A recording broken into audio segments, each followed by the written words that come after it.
"We're too tired from your sister's trip to attend your graduation," Mom texted. I said, "Rest well." They had no idea I was the valedictorian at Harvard. When my speech aired on TV, the calls wouldn't stop. You know that feeling when your own family, the people who are supposed to see you most, just don't? When their absence screams louder than any celebration. Well, last month, my parents texted me they were too tired from my sister's trip to come to my college graduation. But what they didn't know, I wasn't just graduating. I was the valedictorian at Harvard. And within hours, my speech went viral. By noon, their phones were ringing off the hook, reporters asking why their seats were the only ones left empty. It made me wonder, what happens when the world finally sees you, even if your own family never did? And what if, just maybe, that's enough? Stick with me, because what happened next changed everything. Looking back at my childhood, it's not laughter or chaos I remember most. It's the eerie quiet that followed every single celebration that wasn't for me. We grew up in a tiny town in Indiana, the kind of place where everyone knew your last name, and your worth was pretty much measured by how proudly your parents talked about you at church on Sunday. For the Harts, all that pride, all that spotlight had one name: Chloe, my little sister. She was sunshine, a magnet for attention without even trying. Me, I was the older one, always the afterthought. The quiet presence introduced with a single, echoing line that would follow me for years. "This is Vanessa, Chloe's sister." That sentence became my label, a permanent footnote to someone else's story. I still remember my 10th birthday vividly, not because it was special, but because it was the moment I truly understood how invisible I'd become. Our living room was covered in pink and gold balloons, only they weren't for me. Mom had ordered a cake that read, "Congratulations, Chloe," in thick white frosting because my sister had won her first dance competition the week before. I stood beside it, smiling for pictures that were never mine, holding a slice of cake with my name spelled wrong on the napkin. "Isabel," it said. When I hesitantly asked if we could maybe light some candles for my birthday, Mom just said, "Oh, honey, we already have all the setup. Let's not make it complicated." So I clapped for Chloe with everyone else. Later that night, when the guests were gone and the confetti swept away, I found my gift on the table. An unused notebook from Dad's office, the kind he got for free at work conferences. On the cover, in small print, it said, "Midwest Accounting Expo, 2006. That night, while Chloe slept surrounded by new pink trophies, I opened that notebook and started to write. It was my first act of rebellion, pouring out everything I couldn't say aloud. Chloe was 2 years younger, but somehow she was always 2 steps ahead in everyone's eyes. At school, teachers adored her, already charmed by the sweet, confident Hart girl. When they realized we were sisters, they'd raise their brows and say, "Really? You two don't look alike," as if that explained everything. Chloe was graceful, easy, the kind of girl who made people love her effortlessly. I was the girl who fixed the Wi-Fi when it broke, stayed after class to finish the lab setup, or sat in the back reading manuals for fun. It didn't matter how high my grades were or how often I helped others. At family gatherings, conversations always circled back to her. Her recital, her new hairstyle, her smile that lit up a room. My name rarely came up, unless someone needed help connecting the DVD player or fixing the Christmas lights. One spring afternoon, it still sits like a stone in my memory. The local middle school hosted the annual science fair. I'd spent 3 weeks building a small model wind turbine from spare parts found at the town's junk shop. I even painted it white and silver. When it spun under the gym's fluorescent lights, it almost shimmered. When they called my name for first place, the applause felt like sunlight breaking through clouds. I looked toward the audience, instinctively searching for the faces that mattered most. Mom, Dad, maybe even Chloe. But the row of seats where they should have been, empty. I kept smiling as the principal shook my hand, the camera flashes popping. But inside there was this sharp, hollow ache. Later that night, Mom apologized over dinner. "Sweetheart, we really wanted to come," she said, not looking at me. "But your sister had her prom fitting, and you know how hard those appointments are to get." Dad nodded, chewing slowly, like the conversation was already over. I nodded, too. That was the night I learned. My achievements could only exist in silence. After that, I stopped expecting to be seen. Instead, I learned to find comfort in small, hidden victories. I spent hours in the garage, taking apart old radios or fixing the neighbors' broken lawnmowers. The smell of oil and dust became my favorite perfume. I loved how machines responded. Predictable. Fair. Never choosing favorites. If something didn't work, there was a reason. If you were patient enough, you could find it and make it right again. I think, deep down, I wished people worked the same way. Grandma Helen was the only one who ever noticed how I shrank. She lived 2 blocks away in a small white house that always smelled like cinnamon and lavender. One evening, after hearing about the science fair, she came to see me. I was in the garage, hunched over a radio, hands covered in grease. She didn't scold me for the mess or ask why I wasn't inside, helping Chloe choose dresses for her next recital. She just watched me for a while, then said softly,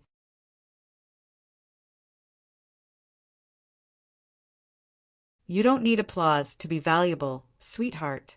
Some of the brightest stars burn quietly where no one looks."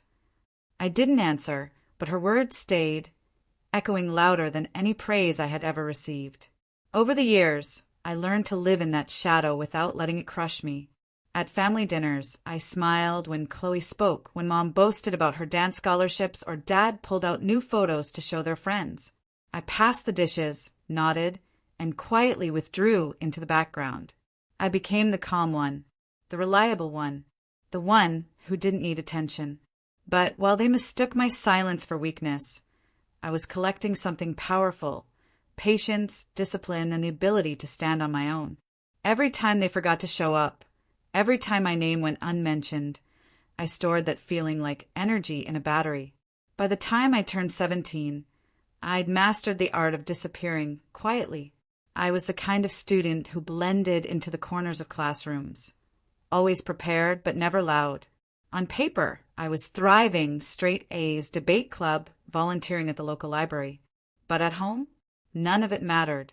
What mattered was still Chloe. By then, she was the talk of our small Indiana town. Posters from her dance academy lined the local grocery store window, and every other conversation with my parents seemed to orbit around her next recital, her new costume, her bright future in performing arts. I used to stay up late in my room, surrounded by the hum of my old laptop, typing out essays for English class or tinkering with small data sets, just to see patterns form on the screen. Words and numbers were the 2 languages that made sense to me. They never lied, never shifted affection, never forgot. I loved how logic could explain the world, but also how words could give it meaning. It was in those hours when the house was dark and Chloe's faint laughter floated from across the hall that I began to feel something awaken in me. I didn't want to compete anymore. I wanted to understand people, systems, the quiet causes behind every human decision. One autumn morning during my senior year, my AP English teacher, Mr. Lee, announced the annual state essay competition. The topic was the price of silence in modern society. My pen hovered over the page for only a moment before I began writing, almost feverishly. I didn't have to think. I simply described my world. The quiet of the dinner table, the unspoken favoritism, the ways people learn to live unseen. I disguised it as social commentary, citing psychology journals and public surveys. But in truth, every single sentence was carved from my own life. When I turned it in, I expected nothing. Weeks passed, and I nearly forgot about it until the morning Mr. Lee stopped me in the hallway, grinning. "Vanessa," he said, holding up a letter embossed with the state seal, "you won first place." For a second, the words didn't register. Then a rush of adrenaline. That rare spark of validation I hadn't known for years. The local paper even called the house that evening, asking for a quote. Mom answered the phone, her voice bright at first, until she realized the story wasn't about Chloe. "Oh, that's nice," she said after hanging up, glancing at me briefly. "But we really can't do an interview this week. We're busy packing for Chloe's competition in Chicago." I nodded, saying nothing. "Good job, sweetheart," Dad added, without looking up from his tablet. Then, as if on cue, Mom asked him, "Did you finish booking the hotel for next weekend?" The conversation flowed smoothly back into Chloe's orbit, and I sat there, invisible once again. Later that night, I folded the award letter and slipped it into my drawer. I told myself I didn't need their praise, but when I closed the drawer, my hands trembled, not from anger, but from the stark realization, no matter how hard I tried, home would never be a place that truly saw me. That same week, Mr. Lee called me into his classroom after school. "I've been watching you for 3 years now," he said, leaning back in his chair. "You think small because they make you feel small, but you don't belong in this town forever, Vanessa." He told me he wanted to recommend me for Ivy League schools, Harvard, Yale, Princeton, whatever I dared to reach for. The words felt foreign, almost impossible. Harvard was something that existed in news articles, not in the life of a girl who fixed the family Wi-Fi and ate dinner alone most nights. But he handed me a sealed envelope. "I've written you a letter of recommendation. A strong one," he said. "Don't let anyone talk you out of applying. Are we clear?" That night, I opened my laptop and stared at the Harvard application portal. I filled in the fields slowly, each click feeling heavier than the last. For the essay, I wrote about building belonging in invisible spaces. It wasn't dramatic, it was honest. I described how silence could be both a wound and a source of strength. How those unseen often learn to listen deeper, to notice what others overlook. When I finished, I sent it off and shut my computer, my heart pounding like I'd just shouted for the first time in years. When Grandma heard about my essay, she came over the next afternoon, carrying something wrapped in an old silk scarf. She handed it to me carefully. Inside was a small leather bow.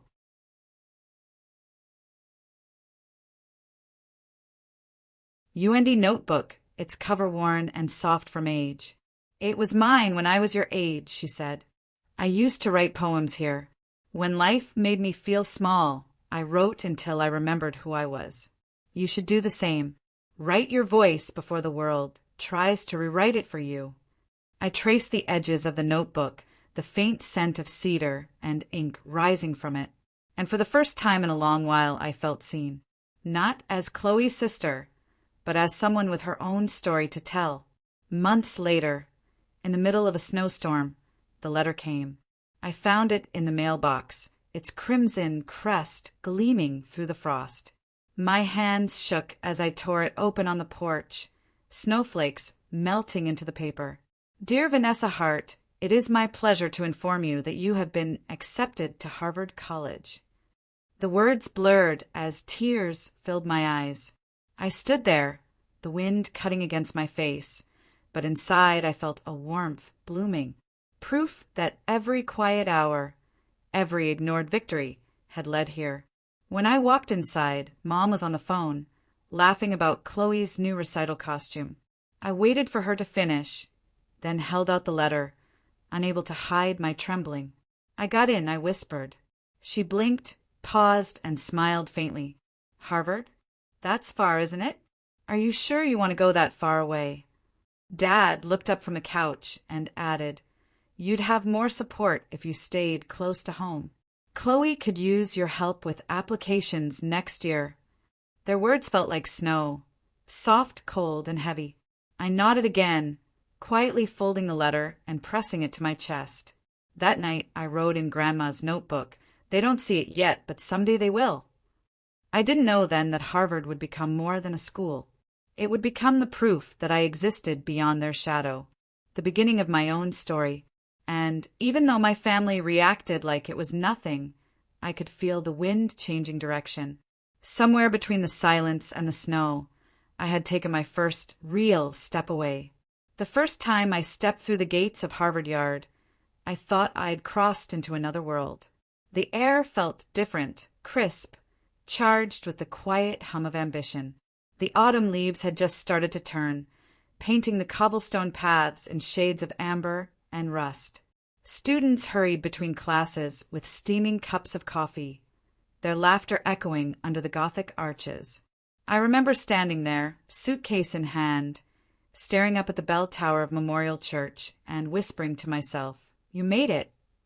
But underneath the excitement was a sharp ache, a thought I couldn't shake. No one from home cared enough to see this. My dorm was in Mather House, a red brick building overlooking the Charles River. My roommate, Maya Patel, was everything I wasn't. Outspoken, confident, and endlessly curious. She introduced herself before I even finished unpacking, asking about my major, my hometown, my favorite books. We talked until midnight that first night, and when I told her I came from a small town in Indiana, she smiled. "Then you must have fought hard to get here," she said simply. I didn't correct her. She had no idea how hard. Harvard life was beautiful and brutal all at once. The mornings smelled of espresso and ink, and the nights were lit by the glow of laptop screens and dorm windows. I worked part-time at Widener Library to pay for meals my scholarship didn't cover, shelving heavy volumes long after the building emptied out. The rhythm of the scanner beep, the rustle of old paper, it became a lullaby of survival. Some nights, I'd stay until the guards turned off the lights, then walk back to my dorm through the fog rising over the river. My stomach growled more often than not, but I told myself hunger was just another form of discipline. I learned to stretch everything: time, money, energy. Instant ramen became a staple. So did secondhand textbooks and thrift store coats. Maya used to tease me for eating cereal with water when the milk ran out, but she never judged. "You're like iron," she said once, handing me half her sandwich. "Bend, but never break." We'd study together at the Science Center Cafe, surrounded by the quiet frenzy of overachievers. When exhaustion hit, I'd slip into Memorial Church, with a soft light through the stained glass painted the pews in gold. It was the one place that felt like stillness amid the storm. Academically, I pushed myself harder than ever. I joined the Harvard College Women in Tech Club during sophomore year, eventually leading it by senior year. I also worked as a research assistant under Dean Alvarez, a woman who believed fiercely in the power of inclusion in technology. She became the mentor I never had. "Talent means nothing if it isn't shared," she told me one afternoon as we reviewed data sets on healthcare equity. That conversation changed the direction of my studies. I shifted my focus toward using data and AI to improve medical access in low-income communities. For the first time, I wasn't just chasing grades. I was chasing purpose, but success didn't erase the loneliness. Each time I received an award or presented research, I'd glance at the row of chairs reserved for family at the back of the auditorium. They were always empty. The reserved signs fluttered slightly in the air conditioning, mocking reminders of who hadn't shown up. I told myself it didn't matter. But when the ceremony ended and other students ran into the arms of their parents, I felt that old ache return. The same ache from the empty seat at the science fair years ago. Mom's texts came rarely, and when they did, they were never about me. "Your sister just got back from her trip to Italy. She sent us the prettiest photos." Or, "We're so proud of Chloe. She got mentioned in the town paper." There was never a "How are your classes?" or "We miss you." I used to reply politely, tell her congrats. But eventually, I stopped answering altogether. It wasn't bitterness. It was exhaustion. You can only reach for someone so many times before your hands start to tremble from the weight of disappointment. Still, I built something of my own. During junior year, I led a team project that used predictive models to optimize medical supply distribution in rural hospitals, a prototype that later caught the attention of a Boston nonprofit. When they invited me to present at a symposium, I emailed my parents the event details just in case. The reply came a week later. "That's nice, honey. We'll be in Nashville that weekend for Chloe's showcase. Send photos." I didn't bother to send any. But that night, as I stood on stage explaining our algorithm to a panel of professionals, I imagined Grandma sitting somewhere in the back, nodding proudly. It was enough to steady me. Maya became the closest thing I had to family there. When winter break came and the dorms emptied out, she always insisted I visit her family in New Jersey. "You shouldn't spend Christmas alone," she'd say. But I usually stayed in Cambridge, volunteering at the community center or taking extra shifts at Widener. I told her I preferred the quiet, though the truth was simpler. Going home didn't feel like home anymore. Every time I called, it felt like dialing into another planet. Chloe was thriving, as always. New job offers, new admirers, new reasons for my parents to celebrate. During my final year, Dean Alvarez nominated me for the Harvard Innovation in Public Impact Fellowship. When I received the letter of acceptance, Maya and I screamed so loud the RA came knocking. That night, she lit 2 small candles on the windowsill and said, "One for where you came from, one for where you're going." I laughed, but later, as I watched the wax melt, I realized how much I owed to the people who had shown up in small, quiet ways. The teachers, the mentors, the friends who filled the empty spaces my family left behind. Commencement season approached faster than I expected.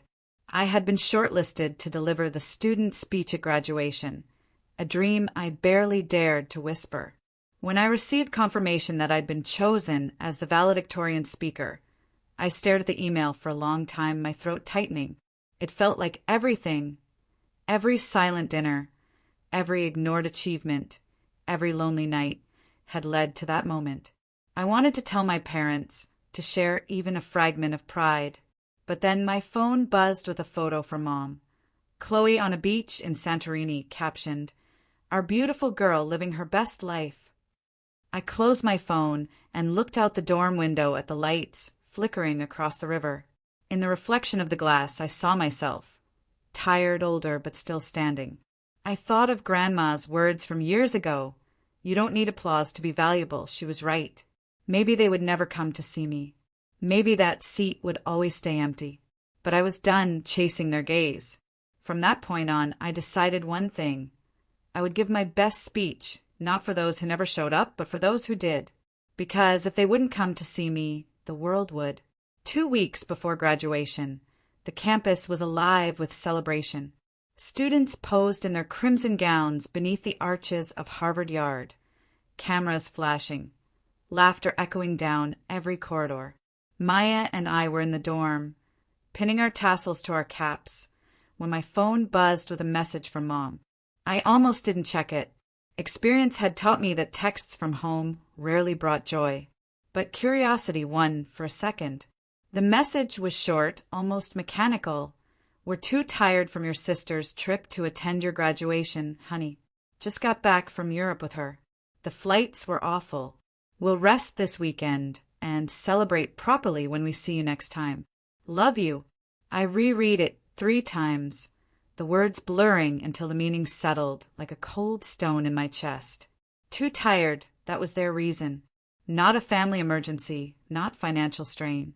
Just tired from following Chloe through Europe while she signed a contract with a prestigious law firm and attended networking events in Paris.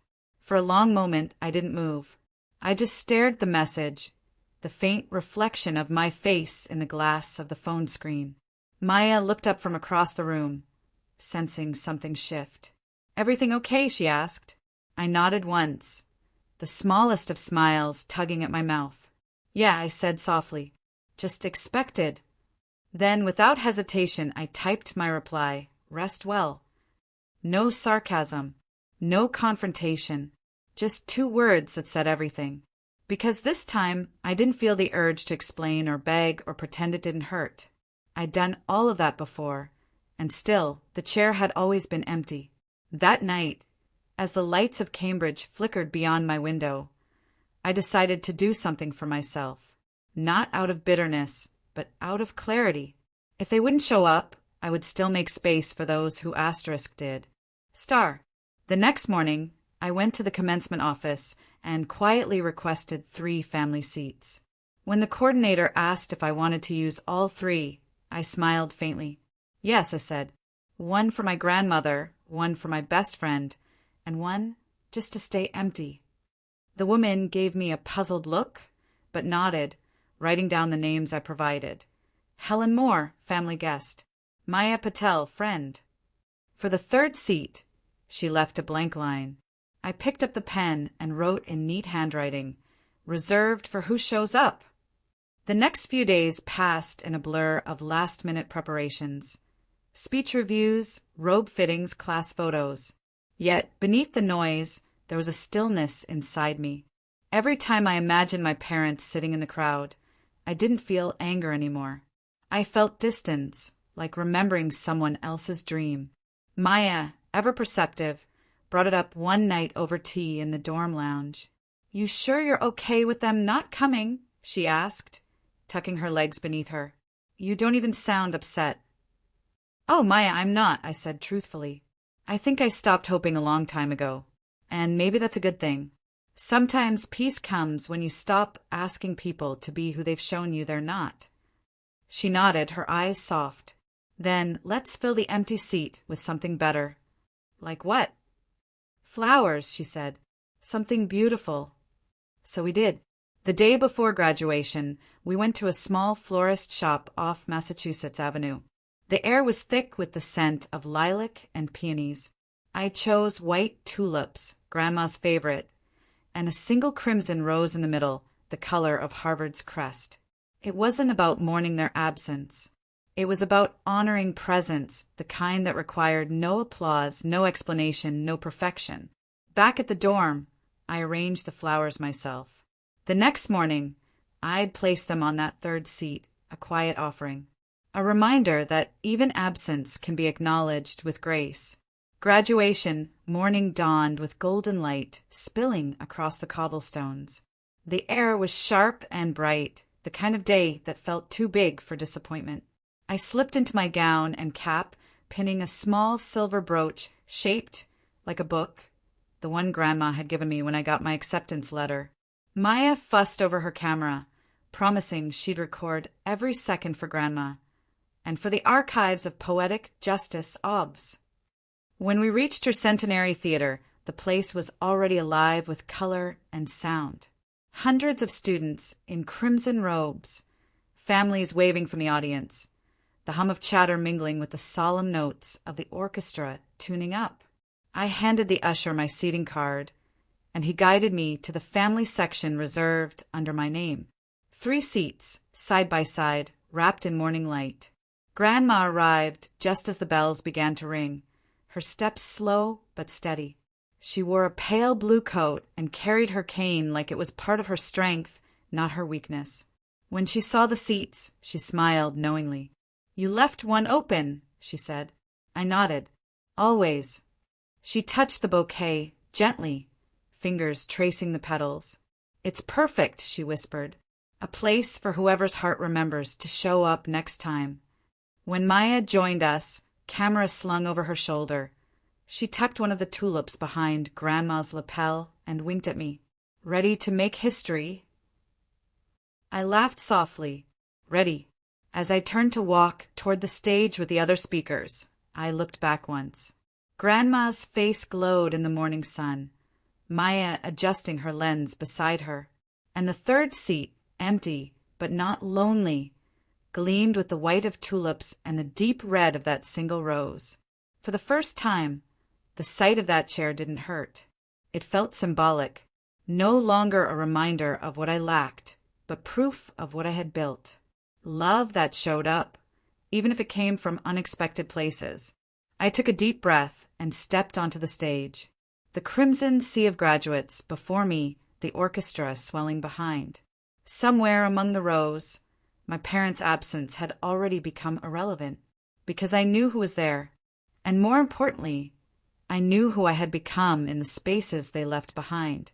The podium lights felt warmer than I expected, spilling gold across the edges of my gown. The air inside Tercentenary Theater was still, thousands of breaths held at once, waiting. I took one steady inhale, then glanced toward the family section. 3 seats. Grandma, Maya, and between them that one empty chair, crowned with white tulips and a single crimson rose.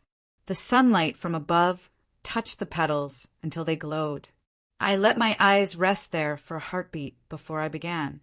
"Good morning," I said softly. My voice echoed through the yard, steadier than I felt. If you look closely at the audience today, you might notice something small. Somewhere in this sea of faces, there's an empty chair. A few people shifted, glancing around. I smiled faintly. I used to think an empty chair meant failure, meant no one cared enough to fill it. But over the years, I've learned something different. Sometimes the empty chair is proof that we showed up for ourselves, even when no one else did. The microphone caught every pause, every breath. It didn't feel like performing. It felt like confession. I grew up in a small town where silence was often mistaken for strength. I learned early how to be quiet, how to work hard, how to smile through being overlooked. And when no one sat in the audience, I told myself it didn't matter. But here's the truth. Every time someone chooses not to show up for you, someone else quietly, humbly does. I looked toward the back rows, where the janitorial staff stood, still in their blue uniforms, watching from the aisles. "So today," I said, "I want to begin by thanking the people whose chairs are never empty because they never stopped showing up for others."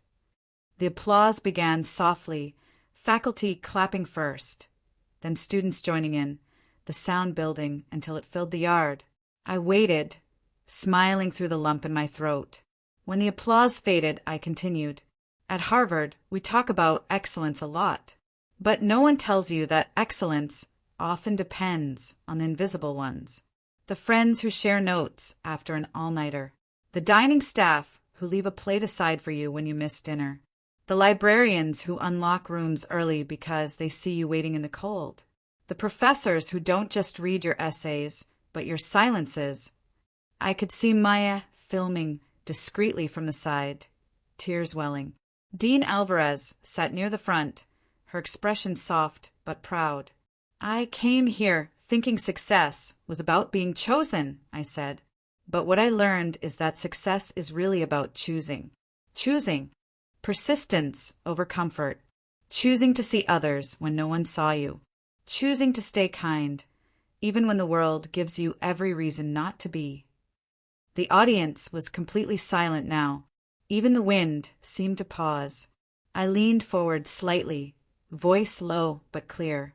"For those of us who grew up believing we didn't have a seat at the table, listen to me. You don't need to wait for one. Build your own."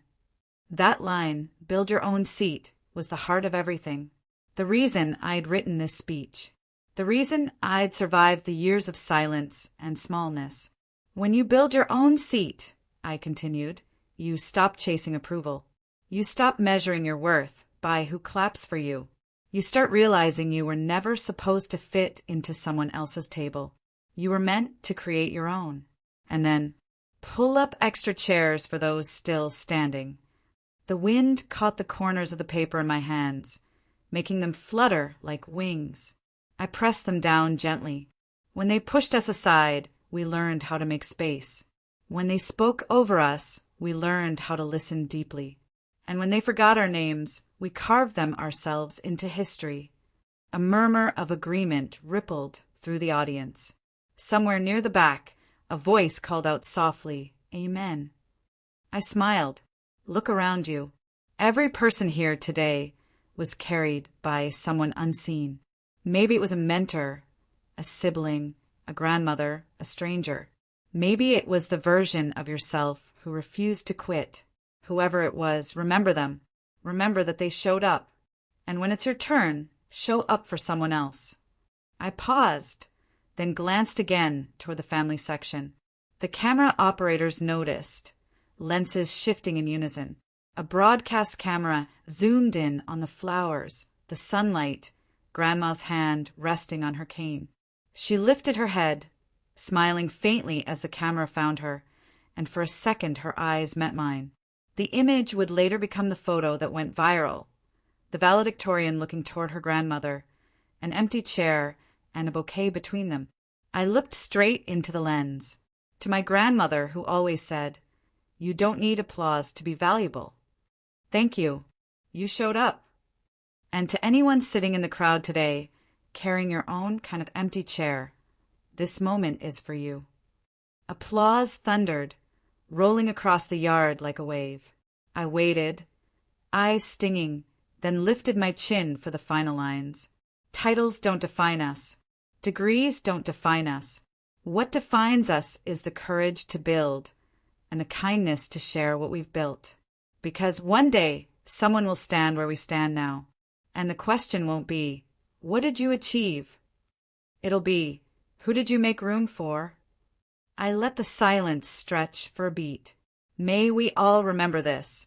The tables of power are temporary, but the tables of compassion, the ones we build ourselves, last. A standing ovation rose from the crowd. Faculty, students, even the choir stood. Flags waved, caps lifted, the cameras swept across the scene. The sunlight turning everything gold, the tulips gleaming like little fires. From the corner of my eye, I saw Grandma wipe her cheeks, her lips moving soundlessly. Later, when I hugged her, she would tell me she'd whispered, "They see you now." But in that moment, I didn't need confirmation. I felt it.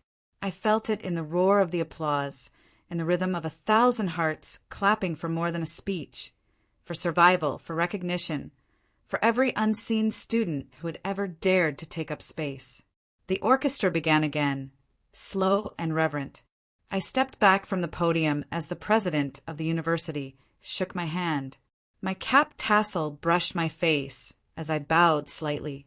And when I turned to walk off stage, the camera caught one last close-up, me looking over my shoulder at that empty chair. Online, the broadcast clip would loop for days, shared with captions like she'd built her own seat, and from silence to spotlight. Hashtag build your own seat. Hashtag empty chair speech. Hashtag Vanessa Hart Harvard 2024. Students from other universities began sharing photos of their own ceremonies with small notes taped to chairs reading, reserved for who shows up. I didn't know any of that yet, standing on that stage. All I knew was that, for the first time in my life, I didn't feel like I was proving anything. I was simply being. The sunlight poured through the trees, and the air smelled like possibility. Warm, clean, infinite. I glanced one last time at Grandma, at Maya, at the chair that once symbolized absence and now, somehow, belonging. Then I whispered to myself, not into the mic, but into the wind, "We're seen now." And when I stepped down, the crowd still on their feet, I realized this was never just my story. It was everyone's who had ever learned to build their own seat. When the ceremony ended and the crowd began to scatter across the yard, the air still shimmered with applause that hadn't quite faded. The crimson robes, the flying caps, the laughter, all of it blended into a haze of gold and red under the mid-afternoon sun. I stood at the edge of the stage for a long moment, still clutching the folded copy of my speech. My hands were trembling, not from nerves anymore, but from release. The years of silence, of being overlooked, had poured out of me in 10 minutes of truth. Maya found me first. She came running through the sea of gowns, waving her phone like a victory flag. "It's everywhere," she gasped between breaths. "Vanessa, they're already clipping it." I frowned, half smiling. "Clipping what?" She turned the screen toward me. There it was, the university's live stream replay. My speech already uploaded with the caption, "Build your own seat. Harvard student speaker moves audience to tears." In the corner of the thumbnail, the image froze on a shot of me glancing at the empty chair, the flowers gleaming like a quiet rebellion. I hadn't even walked out of the yard before the first notification buzzed through my phone, then another, then a flood. Mentions, messages, tags.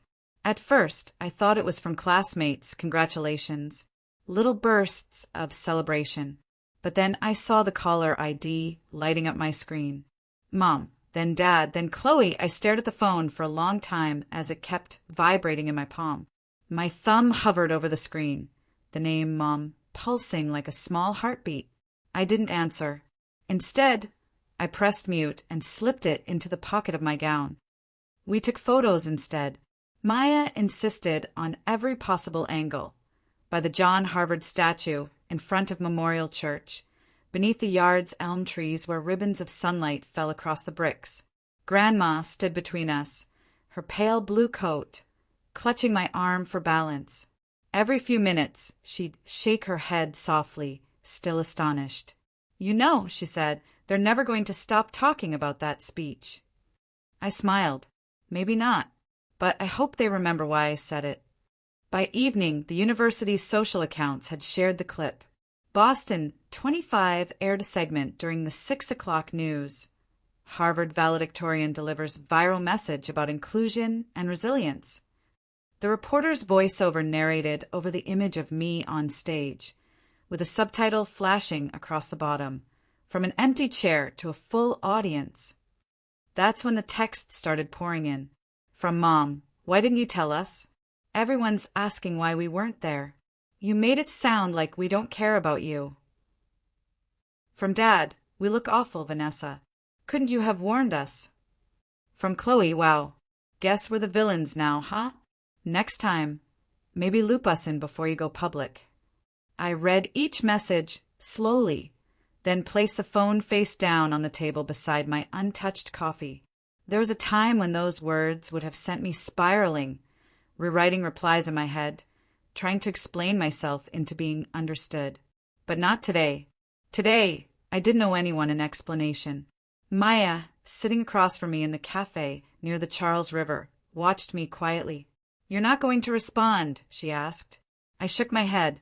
"Not now. Today isn't about explaining. It's about graduating."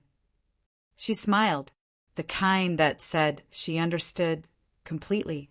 "Good," she said, "because the rest of the world is about to start calling too."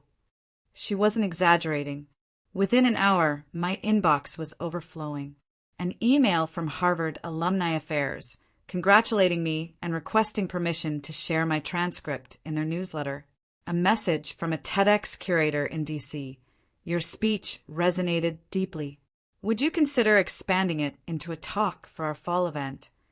A note from a fellowship program in Geneva, focusing on technology and social impact. "We saw your research on equitable access to healthcare data and your story.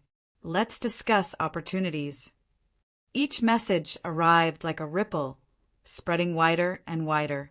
Professors forwarding it, alumni commenting, classmates tagging me on posts with captions like, "Proud, doesn't even begin to cover it." Someone on social media had clipped the line, "When they didn't see us, we learned to see each other," and turned it into a trending hashtag. Hashtag build your own seat climbed onto Twitter's education trending list within hours. Through it all, my phone kept vibrating on the table. Mom calling, then Dad, then Chloe. Again, I could almost imagine their voices, the edge of panic under the surface, the sudden realization that the daughter they dismissed had become a headline they couldn't control. That night, as the campus grew quiet and the sun sank behind the spires of Memorial Hall, I finally allowed myself to breathe. The adrenaline had worn off, replaced by a calm so deep it felt unfamiliar. I walked alone through Harvard Yard, the same paths I used to take when I felt invisible. The grass was soft beneath my shoes. The windows of the dorms glowed amber with students packing up for summer. Somewhere, faint music drifted from a celebration, the muffled joy of people who knew they were finally done. I found an empty bench under one of the old elm trees and sat down. Across the way, I could still see the outline of the stage, the faint glimmer of the chairs where everything had unfolded just hours earlier. I pictured that empty seat again, not as loss, but as freedom. When I finally pulled out my phone, there were over 100 unread messages. Mom had written again. We saw it on TV. "People keep asking if we're proud. Of course we are.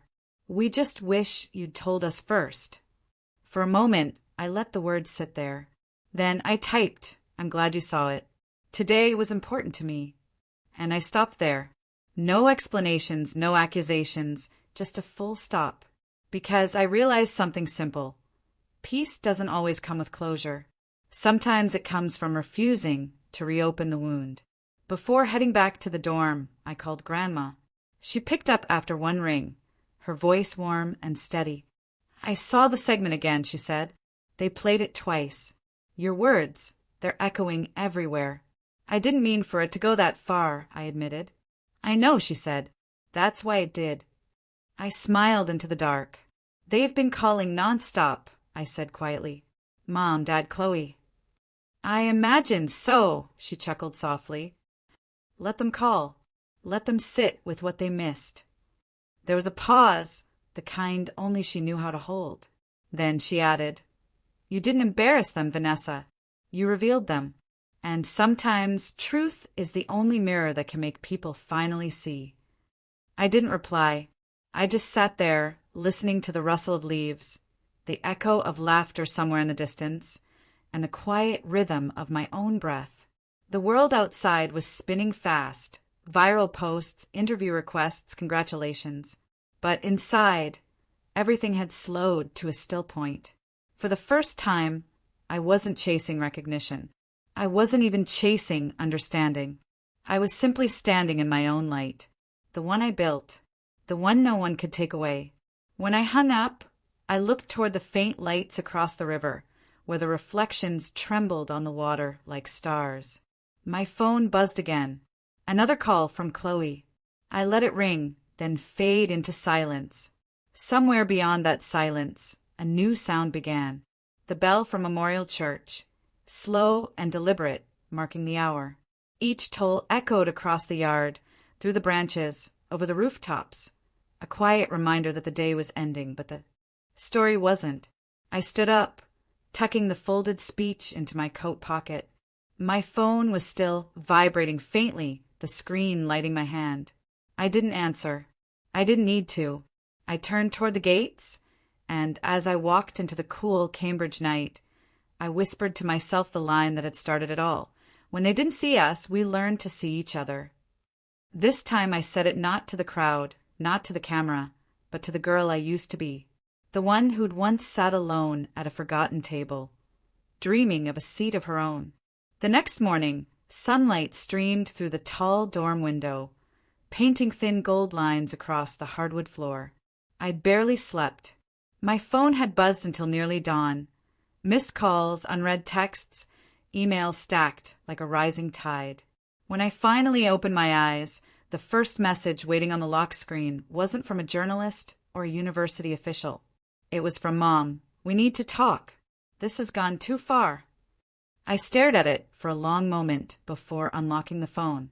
5 missed calls from Dad, 2 from Chloe, each with the same tone, frantic, defensive, performative. I could almost hear it, that brittle blend of guilt and pride. Grandma was already awake, sitting at the small table by the window in her hotel robe, reading the newspaper. She had circled my photo on the front page with her pen. "Harvard graduate's speech on inclusion goes viral." She looked up when she heard the notification buzz. "They're still calling?" she asked quietly. I nodded, sliding the phone onto the table between us. They said I embarrassed them. Grandma folded her paper, adjusting her glasses. "Then maybe embarrassment is the only thing that'll make them finally look in the mirror." Her calm gave me courage. I exhaled, picked up the phone, and pressed the call button. Mom's voice burst through, tight and sharp. "Vanessa, what on earth were you thinking?" she said immediately. "Do you know how humiliating this is for us? The neighbors called. The church called. Everyone's asking why we weren't there. You made it sound like we abandoned you." I kept my tone even. "You weren't there, Mom." She hesitated, taken aback. "That's not fair. We were just tired." I finished for her. "From Chloe's trip." "I know." Dad's voice cut in from the background, low and tense. "You could have told us you were valedictorian, Vanessa. We would have come if we'd known it was that important." I closed my eyes. "You mean if it was something you could brag about?" Silence. The kind that hums with old truths no one wants to touch. Grandma leaned forward, resting her elbows on the table. "Robert," she said, her tone firm but calm, You've missed more important things than a title. You missed her growing up, building herself from scratch. And now that the world finally saw her, you act as if she's the one who's done wrong." Dad's breath crackled through the speaker. "Mother, you don't understand. We supported both our girls equally. It's just Chloe always needed more attention. She had events, competitions, and Vanessa had none because you never showed up to the ones she did." Grandma interrupted, her voice cutting clean through the line. "I remember the night she won the state essay award. Do you remember that, Judy? You were busy helping Chloe choose her prom dress." Mom's voice wavered. "That was years ago." "And yet," Grandma said softly, she remembered it enough to write her own ending. The line went quiet. I could almost hear my parents breathing on the other end. The sound of two people cornered, not by accusation, but by fact. Dad tried again. "We didn't mean to hurt her. We just thought, well, Chloe needed us more. She's always been fragile. You know how she gets." I looked at Grandma, who raised her eyebrows, the faintest smirk touching her lips. She didn't even need to say it. Fragile or favored, Grandma finally spoke aloud what both of us were thinking. "Tired, busy, worried about Chloe. Those are the words you've used for 20 years to excuse the same absence. But love doesn't wait for perfect timing, Robert. Love doesn't choose the convenient child." The silence that followed was heavy, broken only by the faint hum of traffic outside the window. Mom's voice returned, smaller now. "You don't understand, Mother. Vanessa was always so independent. We thought she didn't need us." I inhaled sharply, the ache in my throat returning. "I didn't need things, Mom. I needed you to show up. That's all." Her breath caught on the line. For a long time, no one spoke. Then Grandma leaned closer to the phone. "Judy, you once told me you raised strong girls. But strength without tenderness isn't pride. It's loneliness. Vanessa learned to be strong because you left her no other choice." Dad sighed, the sound fraying at the edges. "We were doing our best, Mother. We worked hard, provided everything."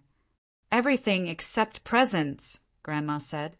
"And that's the one thing a child never stops waiting for." Mom sniffled softly. "Maybe we made mistakes, but we didn't deserve to be painted as heartless." I looked out the window, watching the students below take photos with their families. Fathers lifting daughters, mothers crying into bouquets. "You weren't painted as anything," I said quietly. "You just weren't there. The camera can't capture people who don't show up." Grandma nodded approvingly, her hand resting on my wrist. Mom tried to steady her voice. "What do you want us to say, Vanessa? We're proud of you, all right? You've accomplished so much.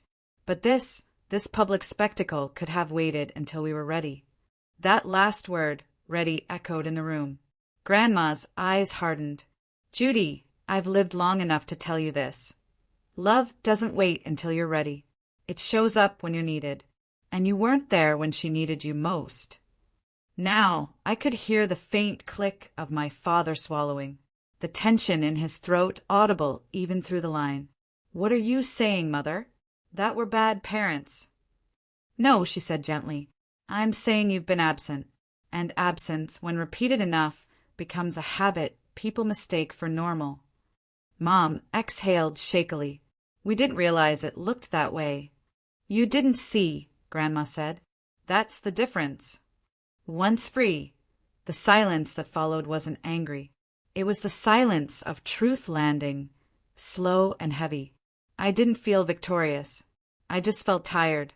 Finally, I said softly, "I'm not calling to blame you. I'm calling because I'm done explaining." Dad spoke, carefully now.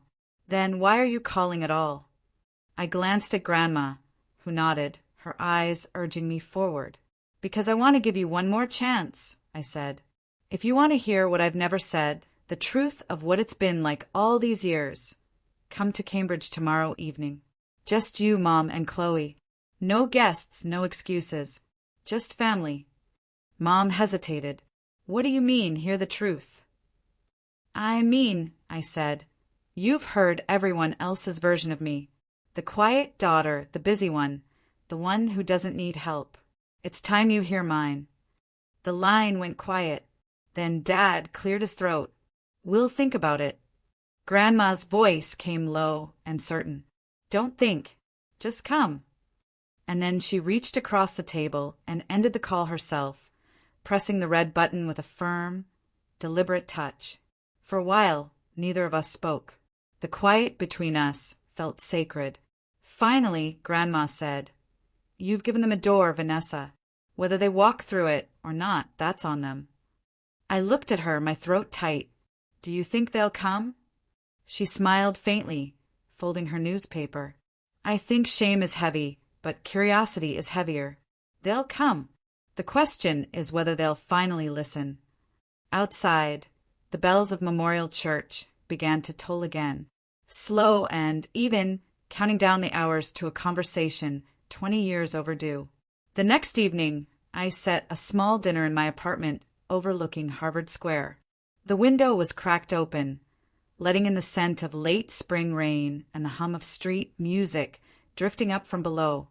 On the dark wooden table, I placed a freshly baked loaf of sourdough, its crust still cracking in the warmth. A pot of tomato soup steaming faintly. A bowl of arugula salad with olive oil and lemon, and a few slices of black pepper cheese. It was simple, humble enough to keep the night from feeling like a performance.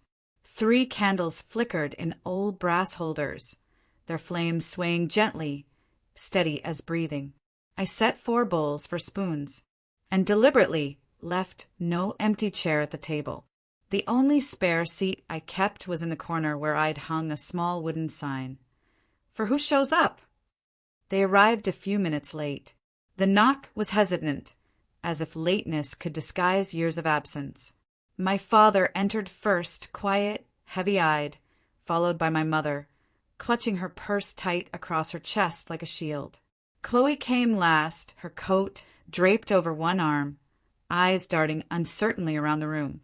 She lingered on the framed photos, the Charles River at dawn, Widener Library glowing at night, Sanders Theater empty before rehearsal. I gestured for them to sit. We ate the first few bites in silence, the clinking of spoons on porcelain soft and awkward, like the sound of people stepping into a room full of truth. I spoke first, without circling around what needed to be said. My voice felt steady, rehearsed in the same rhythm I'd practiced before every speech. "The empty chairs have followed me all my life," I began. "In 8th grade at the State Science Fair, your seats were empty because you were helping Chloe pick a prom dress. During my junior year research award, I looked down at the reserved signs swaying in the cold air. No one sitting there except the janitor, clapping quietly by the door. Even yesterday, I set 1 chair aside, placed flowers on it, and told myself that emptiness is also a kind of presence. At least it's honest now." I paused, breathing in the scent of tomatoes and candle wax. "You used to say, 'Good job, honey,' then switched the topic back to Chloe's travel plans, her dress fittings, her new internship. I stopped expecting more. I became the footnote in someone else's headline. The sister of Chloe. I invited you so many times," I said finally, my tone even, not angry, and the chair stayed empty. My father set down his spoon, the sound sharp in the quiet. His hands tightened, then folded. "I didn't see," he said after a long silence. "I thought you were fine on your own, that you didn't need me there."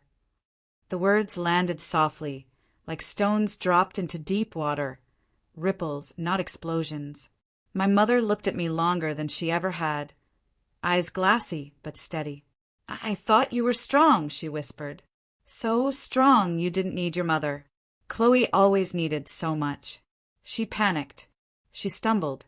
And I kept rushing to her. Her voice faltered. The sentence from Grandma's call echoed through my mind. Asterisk love doesn't choose perfect timing. It chooses to show up. Asterisk, I saw my mother realize what she had just confessed. Chloe had been silent the whole time, stirring her spoon in the soup like she was searching for a word she'd never used before. Finally, she looked up. I was jealous of you, she said softly. I blinked. Jealous. Because you could fly without anyone holding you, she said, her voice trembling. At home, everything revolved around me. I never learned how to stand. And watching you, how the world seemed to find you. I was scared. I thought if I admitted you were better, I'd disappear. There was no triumph in me, just a strange stillness, the kind that comes when the past finally stopped spinning. We ate slowly. The soup cooled. The salad still smelled of lemon. The bread cracked as it broke. I poured water, the scent of candle wax blending with pepper and olive oil. When the armor of silence had finally melted, I set the boundary as gently as setting the last candle in the middle of the table. I'm not ready to forgive, I said, and I don't need to rush it. Forgiveness isn't a check you sign over one dinner, but I'm ready for something new, to practice showing up. Next time, just come. Come 5 minutes early. Text to ask what time it starts. Sit in the back row. Take a blurry picture. Just be there. My father nodded, not bowed, but lifted his chin to meet my eyes. I'll relearn that, he said quietly. My mother exhaled, a long breath that sounded like something old finally leaving her body. I won't promise with words anymore, she said. I'll promise with when I arrive. Chloe smiled faintly. Send me the dates that matter, she said. I'll be there. Even late, I'll still come. After dinner, they wandered around the apartment. On the wall hung my graduation tassel and a printed copy of my speech. Beneath it, typed in small letters on handmade paper, from the empty chair to the open mic. In the corner rested the wooden chair I'd moved there, its oak smooth under the light, the small sign hanging from its back reading, "For who shows up?" My mother touched the edge of the chair as if it were a monument.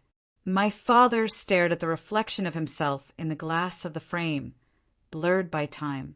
Chloe took a photo. She didn't post it, just saved it to an album called Things to Remember. When they left, the hallway smelled faintly of hotel soap and rain. I handed my mother her coat. My father reminded Chloe to wear her scarf. No one said, "It's all fixed now," because we knew better. I only said, "Next week, I'm giving a small talk at the Cambridge Community Center. Not TEDx, just something for first years. 7 p.m. My mother hesitated, then asked, "Should we come early to get seats?" It was the first right question she'd ever asked me. "Early is good," I smiled. "Bring a warm coat." When the door closed, the apartment felt empty, but not hollow. I washed the dishes slowly, the water tapping like a quiet metronome for a new rhythm of family. Slower, truer, present. Before turning off the lights, I straightened the frame, brushed a finger over the tassel, and rested my hand on the wooden chair. It was still empty, but no longer lonely. It was an invitation. Some people will come, some never will. But the chair will always stay there as a quiet rule in my life. Those who show up will have a place. And if you're hearing this somewhere on a train, in your kitchen, or in a city that doesn't yet know your name, remember this. You don't need to be chosen to have worth. Don't wait for someone to pull out a seat at a table that never called for you. Build your own chair from the wood of effort, the nails of patience, and the paint of kindness. Then, when you're steady, pull up more chairs for those who deserve a place beside you. I keep that sign in my home as a reminder, for who shows up? So, I have to ask you, if you were to build your own seat, what sign would hang above your chair? Tell me in the comments below. I'd love to hear your story.